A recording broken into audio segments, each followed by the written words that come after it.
Ave María Purísima, sin pecado concebida, capítulo 8. Continuamos con la cuarta parte. Volvamos al sermón sobre el pastor del capítulo 10. Solo en el segundo párrafo aparece la afirmación: yo soy el buen pastor. 10:11. Toda la carga histórica de la imagen del pastor se recoge aquí, purificada y llevada a su pleno significado. Destacan sobre todo 4 elementos fundamentales. El ladrón viene para robar, matar y hacer estragos. Juan 10:10. Ve las ovejas como algo de su propiedad, que posee y que aprovecha para sí mismo. Solo le importa él mismo. Todo existe solo para él mismo. Al contrario, el verdadero pastor no quita la vida, sino que la da. Yo he venido para que tengan vida y la tengan en abundancia. Juan 10:10. Esta es la gran promesa de Jesús, dar vida en abundancia. Todo hombre que desea la vida en abundancia. Pero, ¿qué es? ¿En qué consiste la vida? ¿Dónde la encontramos? ¿Cuándo y cómo tenemos vida en abundancia? ¿Es cuando vivimos como el hijo pródigo, derrochando toda clase de dotes de Dios? ¿O cuando vivimos como el ladrón y el salteador, tomando todo para nosotros? Jesús promete que mostrará a las ovejas los pastos, aquello de lo que viven, y que las conducirá realmente a las fuentes de la vida. Podemos escuchar aquí como un eco las palabras del Salmo 23. En verdes praderas me hace recostar, me conduce hacia fuentes tranquilas. Preparas una mesa ante mí.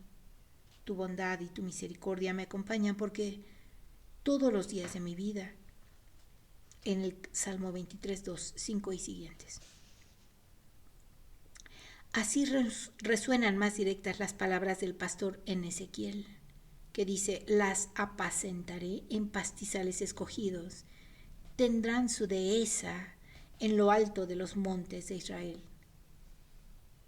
Ezequiel 34, 14. Ahora bien, ¿qué significa todo esto? Ya sabemos de lo que viven las ovejas, pero ¿de qué vive el hombre? Los padres han puesto en los montes altos de Israel y en los pastizales de sus camperas, que hay donde hay sombra y agua, una imagen de las alturas de la Sagrada Escritura, del alimento que da la vida, que es la palabra de Dios misma. Y aunque este no sea el sentido histórico del texto, en el que el fondo lo han visto adecuadamente y sobre todo han entendido correctamente Jesús, sin embargo el hombre vive de la verdad y de ser amado por la verdad que es Jesús. El hombre necesita a Dios, al Dios que se le acerca y que le muestra el sentido de su vida, indicándole así el camino de la vida. Ciertamente el hombre necesita pan, necesita el alimento del cuerpo, pero en lo más profundo necesita sobre todo la palabra con mayúsculas, el amor con mayúsculas. Necesita a Dios mismo para sobrevivir. Quien le da todo esto, quien le da la vida en abundancia, pues es Dios. Y así libera también las fuerzas mediante las cuales el hombre puede plasmar sensatamente la tierra, encontrando para sí y para los demás los bienes que solo podemos tener en la reciprocidad. En este sentido, hay una relación interna entre el sermón del pan del capítulo 6 y el del pastor actual. Siempre se trata de aquello de lo que vive el hombre. que le sustenta. Filón, el gran filósofo judío contemporáneo de Jesús, dijo que Dios, el verdadero pastor de su pueblo, había establecido como pastor a su hijo primogénito, al Logos. El sermón sobre el pastor en Juan no está en relación directa con la idea de Jesús como Logos.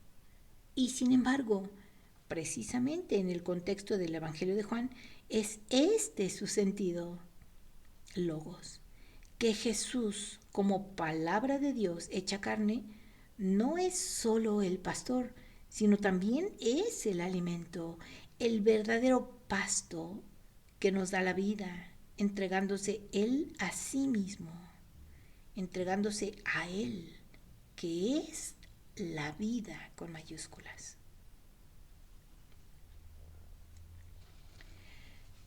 Con esto hemos llegado al segundo motivo del sermón sobre el pastor, en el que aparece el nuevo elemento que lleva más allá de Filón, no mediante nuevas ideas, sino por un acontecimiento nuevo, la encarnación y la pasión del Hijo. El buen pastor da la vida por sus ovejas, Juan 10:11. Igual que el sermón sobre el pan, no se queda en una referencia de la palabra, sino que se refiere a la palabra, con mayúsculas, que se ha hecho carne y se ha hecho don para la vida del mundo. Juan 6:51. Así, en el sermón sobre el pastor es central la entrega de la vida por las ovejas. La cruz ahora es el punto central del sermón sobre el pastor, porque da la vida por ellas. Y no como un acto de violencia que encuentra desprevenido a Jesús y que se le inflige desde afuera, sino más bien como una entrega libre por parte de Él mismo. Yo entrego mi vida para poder recuperarla. Nadie me la quita, sino que yo la entrego libremente. Juan 10:17 y siguientes. Aquí se explica lo que ocurre en la institución de la Eucaristía. Jesús transforma el acto de violencia externa de la crucifixión en un acto de entrega voluntaria de sí mismo por los demás. Jesús no entrega algo, sino que entrega a sí mismo todo. Así Él da la vida dando su vida. Tendremos que volver de nuevo sobre este tema y profundizar más en él cuando hablemos de la Eucaristía y del acontecimiento de la Pascua. Ahora, un tercer motivo esencial del sermón sobre el pastor es el del conocimiento mutuo entre el pastor y el rebaño. Él va llamando a sus ovejas por el nombre y las saca fuera, y las ovejas lo siguen porque conocen su voz. Juan 10:3 y siguientes. Yo soy el buen pastor, que conozco a las mías, y las mías me conocen, igual que el Padre me conoce, y yo conozco al Padre. Yo doy mi vida por las ovejas. Juan 10:14 y siguientes. En estos versículos salta a la vista dos interrelaciones que debemos examinar para entender lo que significa este conocer. En primer lugar, conocimiento y pertenencia están entrelazados. El pastor conoce a las ovejas porque éstas le pertenecen y ellas lo conocen precisamente porque son suyas. Conocer y pertenecer en el texto griego, ser propio de, son básicamente lo mismo. Así el verdadero pastor no posee las ovejas como un objeto cualquiera que se usa y que se consume, sino que ellas le pertenecen. Precisamente en este conocerse mutuamente. Y este conocimiento es una aceptación interior de Jesús para con nosotros. Indica una pertenencia interior que es mucho más profunda que la posesión de cosas. Somos ovejas, sí, y somos de Él, pero Él no nos posee. Él prefiere conocernos. Lo veremos claramente en un ejemplo tomado de nuestra vida. Ninguna persona pertenece a otra del mismo modo que le puede pertenecer un objeto. Los hijos no son propiedad de los padres. Los esposos no son propiedad uno del otro, pero sí se pertenecen de un modo mucho más profundo de lo que pueda pertenecer a uno. Por ejemplo, un trozo de madera, un terreno o cualquier otra cosa llamada propiedad. Los hijos más pertenecen a los padres y son a la vez criaturas libres de Dios, y cada uno con su vocación, con su novedad y con su singularidad ante Dios. No se pertenecen como una posesión, sino en la responsabilidad uno del otro. Se pertenecen precisamente por el hecho de que se aceptan la libertad del otro y se sostienen el uno al otro en el conocerse y en el amarse. Son libres y al mismo tiempo son una sola cosa para siempre con esta comunión, por decisión propia.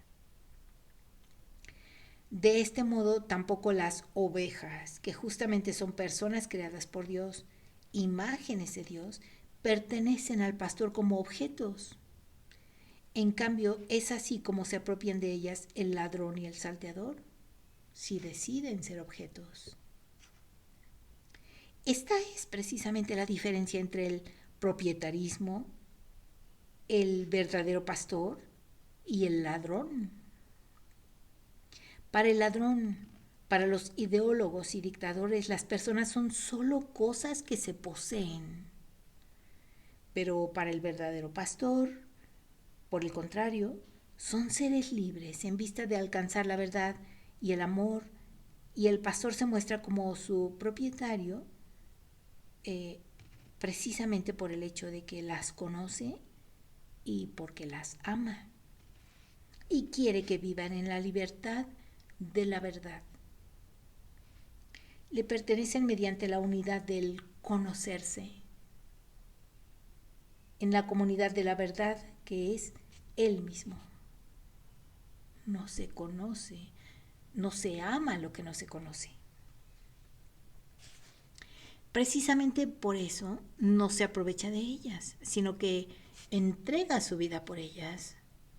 Y del mismo modo que van unidos logos y encarnación, logos y pasión, también conocerse y entregarse son el fondo de una misma cosa. Él espera de sus criaturas su entrega. Escuchemos de nuevo la frase decisiva: yo soy el buen pastor que conozco a las mías y las mías me conocen, igual que el Padre me conoce a mí y yo conozco al Padre. Yo doy mi vida por las ovejas. Juan 10, 14 y siguientes. En esta frase hay una segunda interrelación que debemos tener en cuenta. El conocimiento mutuo entre el padre y el hijo se entrecruza en el conocimiento mutuo entre el pastor y las ovejas. El conocimiento que une a Jesús con los suyos se encuentra dentro de la unión enorme cognoscitiva con el Padre. Los suyos están entretejidos con el diálogo trinitario. Volveremos a tratar esto en el reflexionar sobre la oración sacerdotal de Jesús. Y entonces podremos comprender cómo la Iglesia y la Trinidad están enlazadas entre sí. La compenetración de estos dos niveles del conocer, de arriba hacia abajo y de abajo hacia arriba, resulta de suma importancia para entender la naturaleza del conocimiento, con mayúsculas, de la que habla el Evangelio de San Juan. Trasladando esto a nuestra experiencia vital, podemos decir, solo en Dios y a través de Dios se conoce verdaderamente al hombre. Un conocer que reduzca al hombre a la dimensión empírica y tangible no llega a lo más profundo de su ser. Solo conocemos a los demás porque Dios vive en los demás. El hombre solo se conoce a sí mismo cuando aprende a conocerse a partir de Dios. Y solo conoce al otro cuando ve en él el misterio de Dios.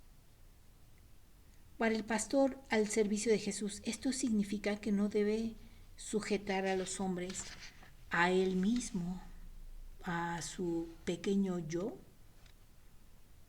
El conocimiento recíproco que le une a las ovejas que le han sido confiadas debe tender a introducirse juntos en Dios y a dirigirse hacia Él. Él nos ayuda a llegar a Dios Padre.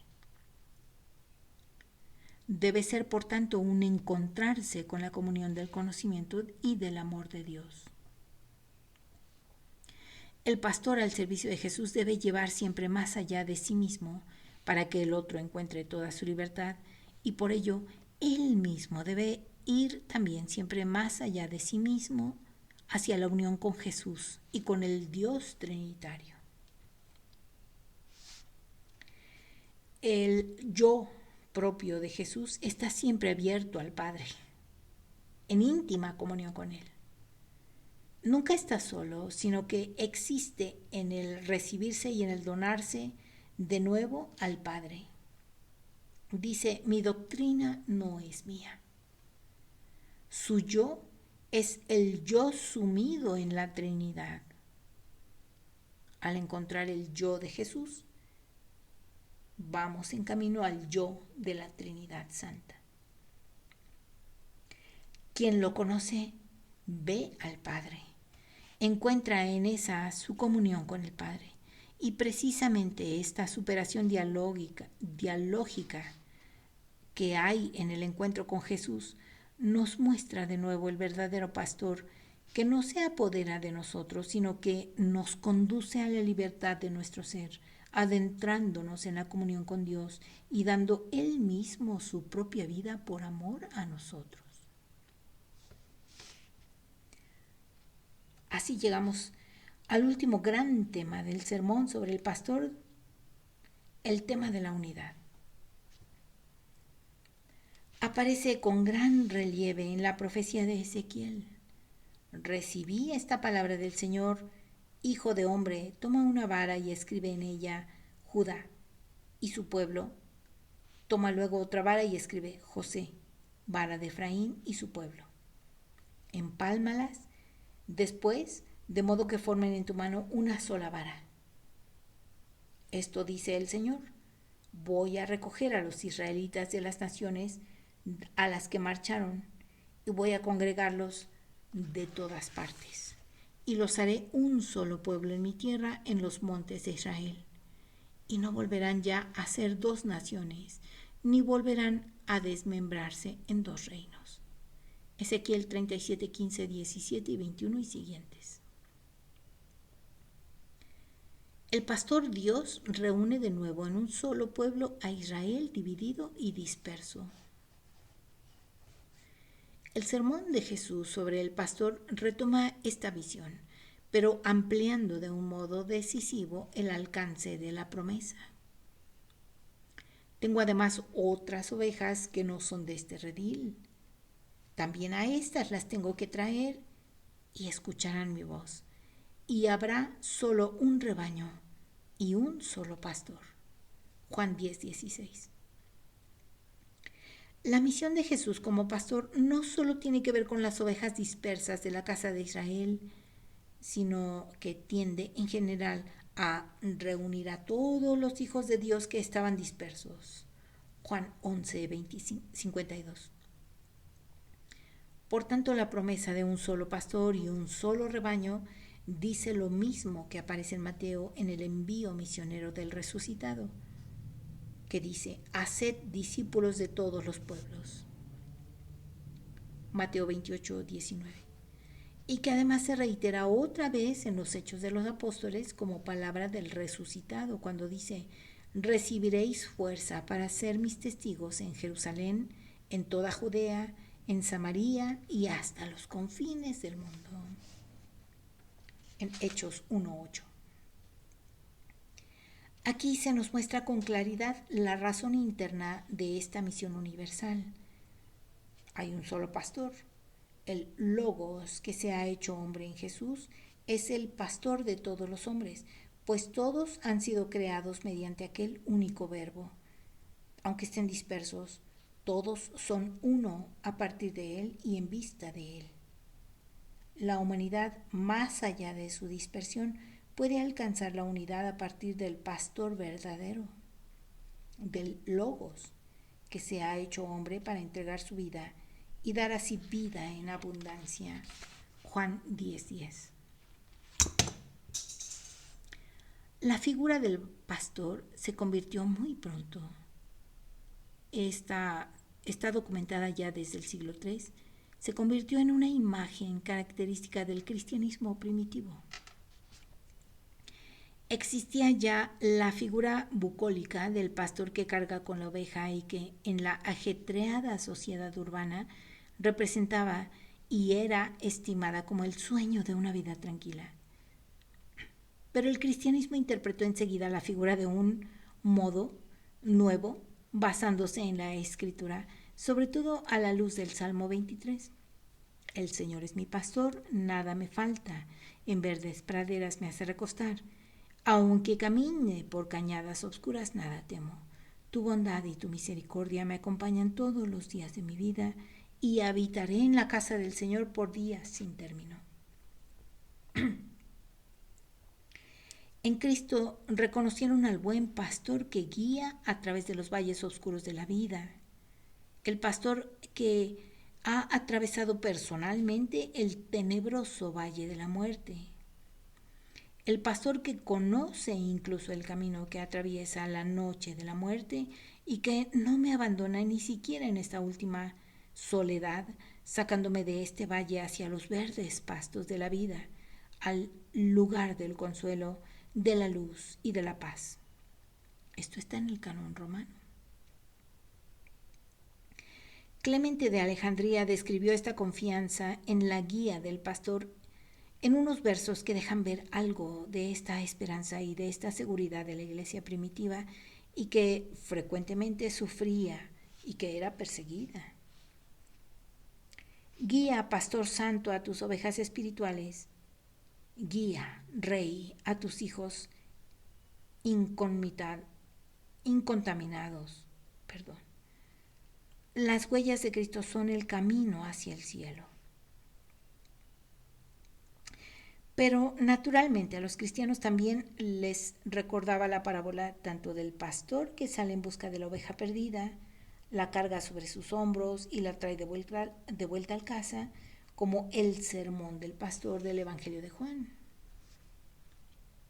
Así, para los padres, estos dos elementos confluyen uno con el otro.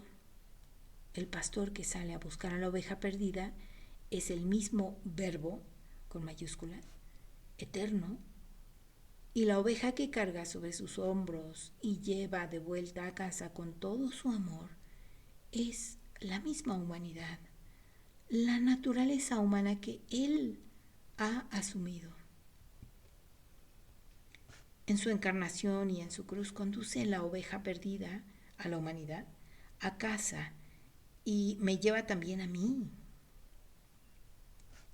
El Logos que se ha hecho hombre es el verdadero portador de la oveja. El pastor que nos sigue por las zarzas y los desiertos de nuestra vida.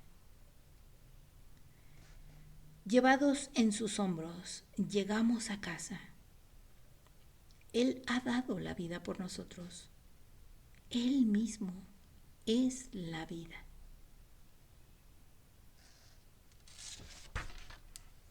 El Señor te bendiga y te guarde, haga brillar su rostro sobre ti y te conceda su gracia.